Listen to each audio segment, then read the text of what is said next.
Saya teringat pelajaran dulu sewaktu di kampus di negeri seberang. Di hari pertama pelajaran sejarah Amerika 101, sang dosen bercerita, J.P. Kuhn adalah pemimpin ekspedisi pelayaran bisnis pertama yang menggunakan saham sebagai pembiayaan ekspedisi timur jauh untuk mendapatkan biji pala atau nutmeg. Sehingga bertemu atau bertempur di pulau kecil yang dikuasai Inggris yang bernama Pulau Run di wilayah Ternate Tidore. Sehingga akhirnya terjadi tukar guling atau dalam bahasa bisnis yang terkenal adalah namanya swap share. Inilah deal pertama pertukaran wilayah Pulau Run milik Inggris ditukar dengan New Amsterdam di Amerika. New Amsterdam di pulau itu kemudian hari dikenal dengan nama barunya hingga sekarang dengan nama New York. Jadi kalau tidak ada Pulau Run penghasil biji pala, maka New York dan New Frontier Inggris bernama Amerika tidak akan pernah seperti sekarang ini. Kembali ke kapitalisme modern. Perjalanan Jan Pieter Soen Koen itu memerlukan biaya sangat besar. Karena itu dibuatkanlah sebuah usaha yang bernama VOC, Dutch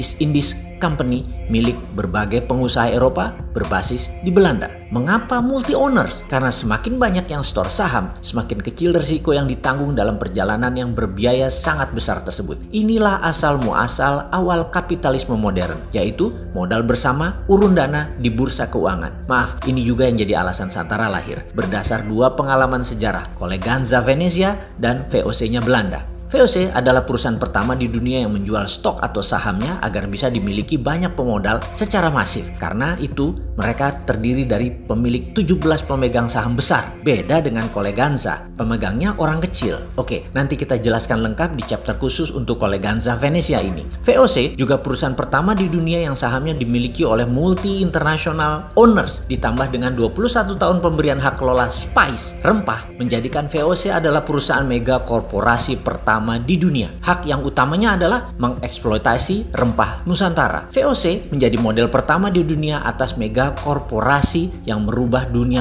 bisnis, dunia finansial, dunia saham, bursa efek, dunia sosiopolitik ekonomi, military political diplomasi, maritime exploration, dan penjajahan ekonomi oleh perusahaan global. Sengaja saya menuliskan panjang sejarah VOC ini agar bisa mengingatkan dari sejak awal Endos Nesos ini berdiri. Negara kepulauan terbesar di dunia ini adalah ditakdirkan sebagai global player. Banyak peristiwa besar yang membuat dunia seperti sekarang ini dilahirkan dan besar karena Indonesia. Juga mengingatkan bahwa Indonesia itu dijajah oleh VOC loh ya, dieksploitir secara ekonomi sumber daya alamnya. Kekuatan militer Hindia Belanda di setiap wilayah VOC yang membayar overheadnya bukan pemerintah kerajaan Belanda, tetapi swasta, yaitu VOC itu sendiri. Korporasi membayar power itu biasa. Lalu yang dibayar tadi juga tahu diri, yaitu agar langgeng VOC di negara jajahan sumber daya alam dan manusianya sampai habis, maka wilayah itu dilindungi dengan ketat oleh tentara. Samalah dengan Tiongkok, negaranya melindungi bisnisnya di negara lain. Pemerintah Amerika melindungi swastanya di Timur Tengah dan di seluruh dunia dengan 800 pangkalan, mulai dari pangkalan militer fisik yang terlihat hingga safe house. Mudah-mudahan pelajaran beginian bukan menyindir ketika ada pejabat miring ke salah satu karena dia tidak paham geostrategi negara lain. Maaf loh ya, maaf. Biasanya, ya kalau tidak paham, ya kaki tangan mereka. Wis, itu saja. Kembali ke VOC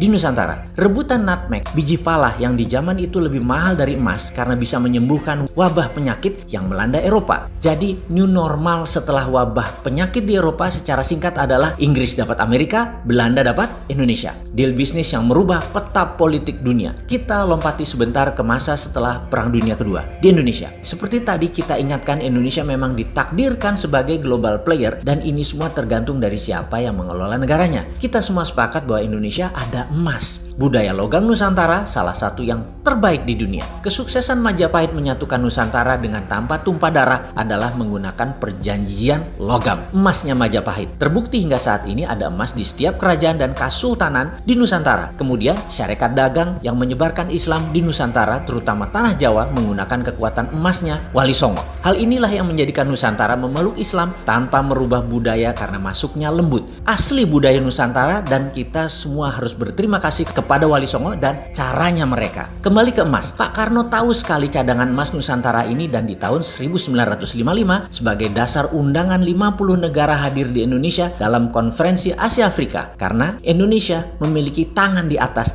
kekuatan emas tersebut. Cina, India, Pakistan, Mesir, Korea Utara, Kuba, semua tokoh revolusioner semua mengharap dukungan Indonesia. Bayangkan ada Nehru, Gamal Abdul Nasser, Zulfikar Ali Bhutto, Mao Zedong, dan legendaris dunia lainnya hadir di Bandung. Kota kecil di negara yang baru 10 tahun merdeka. Karena apa? Itulah obor ala Indonesia. Itulah IMF ala Indonesia. Presiden Soekarno tahu kekuatan sumber daya alam nasional. Kalau dijadikan jaminan untuk printing money, maka rupiah bisa lebih kuat dari dolar. Tapi sayang 1000 kali sayang, Pak Karno pemikir tunggal. Di bawahnya tidak siap karena cakar-cakaran kekuatan politik bermanuver. Sehingga lupa mengelola tanah air tercinta dan membangun kekuatan pertahanan, terutama intelijen. Sungguh, membangun kekuatan politik dunia tanpa membangun kekuatan shadow, kita menjadi rapuh. Ketika CIA bergerak, kita tidak antisipasi. Langkah Soekarno adalah ancaman terhadap dolar. Dan terbukti 10 tahun kemudian CIA berhasil melakukan operasi clandestine menggulingkan Soekarno. Pak Karno menjadi sejarah. Kembali kita ulangi sekali lagi. Sepakat ya, Indonesia ini ditakdirkan memang untuk jadi